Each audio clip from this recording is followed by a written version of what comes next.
రాబోయే 5 సంవత్సరాల తెలంగాణ ఏంటని మీరు అనుకుంటున్నారు? ఏమి లేదు సార్, కొత్తగా మార్పులు ఇదే విధ్వంసం ఏం లేదు సార్.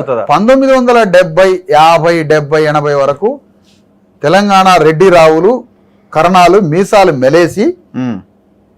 ఇట్లా మెలేసి ఏమ్రా అని బీసీ ఎస్సీ ఎస్టీలని అరే గిరే లంజ కొడక లంబడి కొడక అని చెప్పు తీసుకొని కొట్టుకుంటూ బీసీ ఎస్సీ ఎస్టీలకి 70, 80 దాకా చొక్కాలు లేవు. మీకు తెలుసు ఆ విషయం?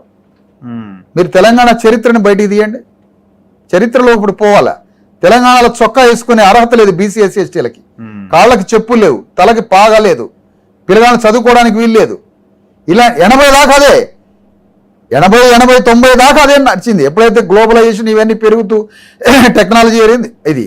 ఇలాంటి తెలంగాణలో ఇట్లా బ్రతికినటువంటి బెదిరించుకుంటూ ఏమిరా అని కొట్టుకుంటూ తిట్టుకుంటూ వాళ్ళ దొరల గడీలలో వాళ్ళు గౌన్లోళ్ళని, గొల్లోళ్ళని, మాలోళ్ళని, మాదిగోళ్ళని, సాకలోళ్ళని, మంగళోళ్ళని సమస్త బీసీ ఎస్సీ ఎస్టీలని తమ పాదాల కింద ఉండి మీసాలు మెలేసినటువంటి ఈ దొరలు చెప్పు తీసుకొని కొట్టినటువంటి ఈ ప్రజలు ఉన్నారు కదా.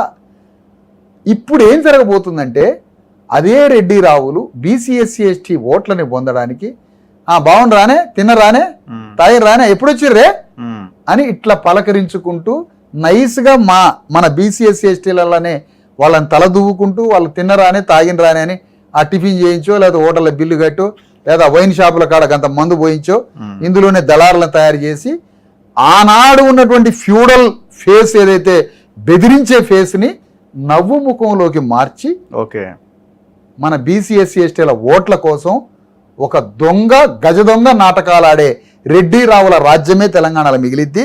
మా వాళ్ళ ఓట్లన్నీ కొనుగోలు భవిష్యత్తు కూడా అదే రాబోయే తెలంగాణ మొత్తాన్ని హైదరాబాద్గా మారుస్తారు సార్. మొత్తం తెలంగాణ మొత్తాన్ని హైదరాబాద్గా మారుస్తారు. అందులో ఆదిలాబాద్ హైదరాబాద్ అయింది, భద్రాచలం హైదరాబాద్ అయింది. తెలంగాణనే ఒక హైదరాబాద్గా మారిస్తే ఇక మాకున్న పావు ఎకరం, అర ఎకరం ఎవడైనా కొద్దిగా కష్టపడి మిగిలించుకున్నాడు ఉన్నోడు ఉంటాడుగా, అది కూడా రియల్ ఎస్టేట్లో మొత్తం ధరలు ఇప్పుడు 666 వస్తుంది.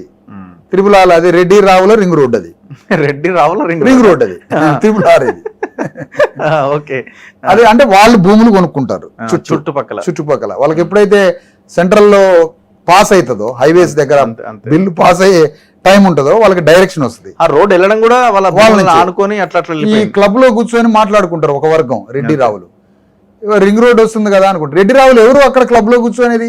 బీఆర్ఎస్ రెడ్డి రావులు, కాంగ్రెస్ రెడ్డి రావులు, బీజేపీ రెడ్డి రావులు, ముగ్గురు కలిసి ఒకే కంపెనీలో భూమి కొంటారు. ఒకే కంపెనీ తరఫు నుంచి భూమి కొనుక్కుంటారు. ఇక మా BC SC ST real estate చేసే వాళ్ళు ఉంటారు పాపం, హోటల్ కాడ కాగితాలు పట్టుకొని నిలబడతారు. ఏం లేదు, 150 రూపాయలు సాయంత్రం, అది మన పరిస్థితి. ఇక వీళ్ళు చేసే రియల్ ఎస్టేట్ వ్యాపారము వీళ్ళ చేతిలో వైద్యం ప్రమాదకరం. తెలంగాణలో రాబోయే రోజుల్లో నేను ఈ సందర్భంగా వేదిక మీద చెప్తున్నా, తెలంగాణ కల్ట్లో తెలంగాణ రెడ్డి రావుల యొక్క ఫ్యూడల్ పొలిటికల్ బ్రెయిన్లో అంతర్లీనంగా దాగి ఉన్నది. ఇక్కడ బీసీ ఎస్సీ ఎస్టీలని తమ చెప్పుల కింద అనగబెట్టి నలగొట్టి తొక్కి అణిచివేయాలి. ఇది వీళ్ళకున్నటువంటి ఒక బలమైనటువంటి రూట్ అనమాట వీళ్ళకి. సరే, ప్రజాస్వామ్య రెడ్లు రావులు అక్కడొకళ్ళు ఉంటారు, వాళ్ళతో మనం ప్రేమిద్దాం, స్నేహం చేద్దాం, అది వేరే విషయం. కానీ 90% ఇక్కడ కరణం రెడ్డి రావుల యొక్క కల్ట్ ఏంటంటే తెలంగాణలో ఉన్న బీసీ ఎస్సీ ఎస్టీలని ఆ రోజు బెదిరించినాం, ఈరోజు తిన్నరానే, తాగినరానే అనుకుంటా, మందలిచ్చుకుంటా, పలకరించుకుంటా, వాళ్ళ కోళ్ళని, చికెన్ని, వైన్ షాపుల కాడ బుడ్లని అవన్నీ ఇచ్చుకుంటూ ప్రేమగా పలకరించుకుంటూ ఓట్లు దొంగతనం చేసి మన చేతిలో భూమి, చదువు ఏమీ లేకుండా నిర్వీర్యం చేసి తెలంగాణ విధ్వంసం చేసి తెలంగాణలో ఉన్న 3.5 కోట్ల మంది బీసీ ఎస్సీ ఎస్టీల చేతిలో వైద్యం లేకుండా, విద్య లేకుండా, భూమి లేకుండా, ఓటు లేకుండా తాగుబోతులుగా మార్చి రెక్కల మీదనే బతికి రెక్కలు ముక్కలు చేసుకొని కూలీనాలి పని చేసుకునే ఒక సమాజంగా ఎక్కడో దగ్గర రెవల్యూషన్ వచ్చే అవకాశం కనబడుతున్నదా? ఆ రెవల్యూషనరే ఇప్పుడు మేము బయలుదేరుతున్నాం. ధర్మ సమాజ్ పార్టీ గురించి మీరు అన్నారు ఒక్కరేం చేస్తారని, ఒక్కరు అని మీరు అన్నారంటే ఒక్కరే బయలుదేరారు అని మీరు అన్నట్టు. చూద్దాం ఏం జరుగుద్దో భవిష్యత్తులో. కానీ మరీ ప్రమాదకరంగా జరగకుండా చూసుకోవాల్సిన బాధ్యత కూడా ఇలాంటి వాళ్ళ పట్ల, అలాంటి వాళ్ళ మీద కూడా ఖచ్చితంగా ఉంటది. ప్రజలు కూడా ఆలోచించాలి. Thank you sir, thank you very much. చాలా డీటెయిల్డ్ డిబేట్, సుదీర్ఘమైన డిబేట్. చివరిగా నేను ఒక మాట మన వేదిక మీద నుంచి, తెలంగాణ గడ్డ మీద మరి ధర్మ సమాజ్ పార్టీ తరఫు నుంచి పార్లమెంటరీ ప్రజాస్వామ్య గణతంత్ర రాజ్యం అంటే ఓటు ద్వారా డాక్టర్ అంబేద్కర్ రాజ్యాంగం ద్వారా అణగారిన వర్గాల చేతిలో వజ్రాయుధం లాంటి ఓటు ఇచ్చిండు.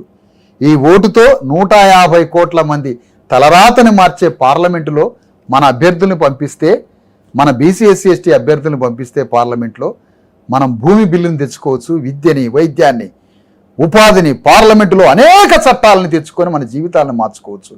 కాబట్టి ఈ వేదిక మించి నేను తెలంగాణ బీసీ ఎస్సీ ఎస్టీ సమాజానికి, ప్రజాస్వామ్య అగ్రకులాలకి అప్పీల్ చేస్తున్నా. ధర్మ సమాజ్ పార్టీ చెప్పుల గుర్తు మీద పోటీ చేయబోతుంది రేపు ఎన్నికలు. గుర్తు చెప్పు. ఇప్పుడు ఈసారి పార్లమెంటు ఎన్నికల సంఘం ఈ ఎన్నికలకి మాకు చెప్పు గుర్తొచ్చింది. అసెంబ్లీకి అట్లనే ఉంటుంది, కానీ పార్లమెంటుకి మాత్రం చెప్పు గుర్తుంది. అందుకనే చెప్పు గుర్తు మీద పోటీ చేయబోతున్నాం.